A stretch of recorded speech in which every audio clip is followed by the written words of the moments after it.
Memory 2, Amnesia and Memory Systems. Almost everything we know comes through experience. Book. Chapter 2, The Lost Mariner. Talks about amnesia, loss of memory due to brain disorder or a brain injury. Our memories make us who we are. A patient, 49 years old, he had Korsakoff syndrome, he had severe alcoholism for several years, and he developed a severe memory disorder. He was a soldier on WW2, he could tell you all his war histories. But now it has been past 30 years and he's stuck repeating the same histories when he was 19 years old. Your brain is like a symphony orchestra, it has many specialized instruments for learning different kinds of things. Memory. Anterograde amnesia, lost the ability to form new memories. Retrograde amnesia, loss of memories you already had. Memory systems, each of us has a symphony of learning instruments in our brain that empowers us to learn different kinds of things. Engram, is the thing in you that changes in your brain that is the stuff of a memory. If you learn something, there's a physical change in your brain, that's the memory, and it's spread throughout the brain. Hippocampus. It's the size of about 2/3 of your thumb. One on the left, and one on the right, in the insides of the medial part of the temporal lobe. Patient HM. He had his first major epileptic seizure at 16. At 27, he had many petit mal seizures, where you tune out from the world, or grand mal seizures, lead to physical convulsions.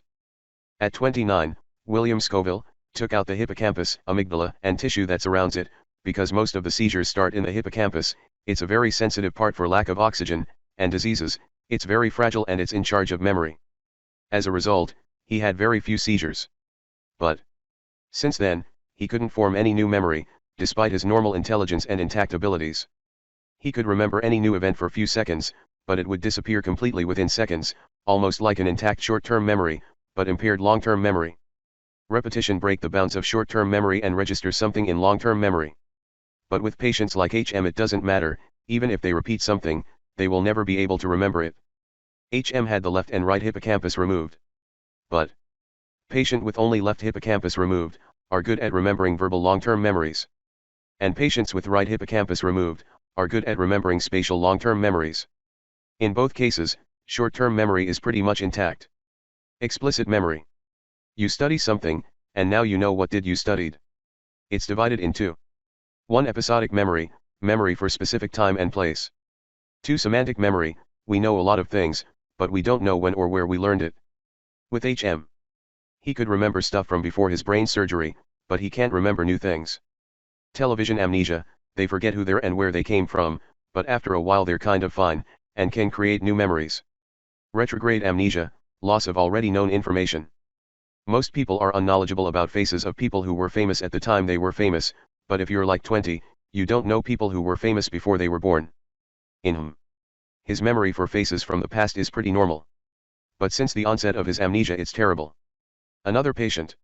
He had a huge hematoma on the right temporal parietal, he was aphasic and stuporous, he couldn't answer questions. After a month, his short-term memory returns. He had a severe anterograde amnesia, he fails to learn the names of the nurses. But he could remember things from 3 years ago, but the more you get near to the time when he had the hematoma, he loses all the memories. Which means there's a coupling between the anterograde amnesia and the retrograde amnesia, he can't learn new things, and he lost old things.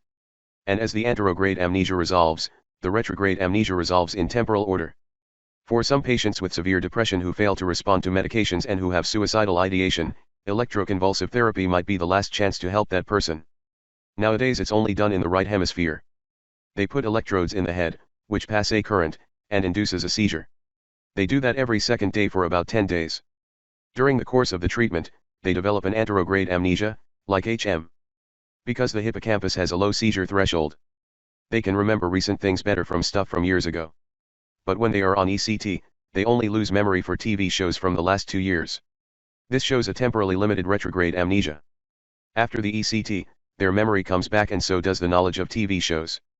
It's like they don't have access to the information for the last 2 years, but it's still sitting there, and they regain that access. E.g. 2. Some people created a surgical lesion like HM on monkeys, and trained them on material. The monkeys perform poorly if they learned the material 2 or 4 weeks ago. But did good for 8 or 16 weeks ago. Again, this shows a temporally limited retrograde amnesia.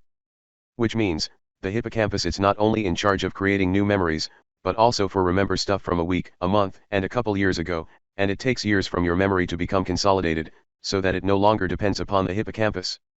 Hippocampus requires to form a new memory, it keeps that memory from months to years, before that memory becomes independent of the hippocampus.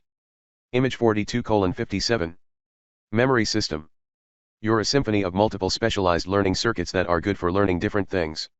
One part of the brain is better at learning one thing. Explicit, direct, learning, you study something and you recall it. Implicit, indirect, learning, changes in performance with practice. In the case of HM, they give him a task to draw a star seeing through a mirror. At first, he would do terrible, but after practice he will become better. At the next day, he did the same test, but amazingly he did it better than yesterday, even though he didn't remember he did this test before, he did it better every day. He has no idea, but his learning is entirely normal. Which means that when you learn a physical or mental skill, is learned in a way that has nothing to do with your memory that you learned the skill, it's all by doing it, and it doesn't depend on the hippocampus. But which part of the brain is in charge for learning skills through practice? The evidence comes from Huntington's disease. It's a genetic disease. Its onset is in the 30s or 40s. They have severe motor problems and movement, and over time, cognitive and psychiatric problems. Their caudate and basal ganglia wither away. They also have no learning at all. Which means the basal ganglia are in charge for learning physical or motor skills, perceptual skills, and cognitive skills. Basal ganglia practice equals excel.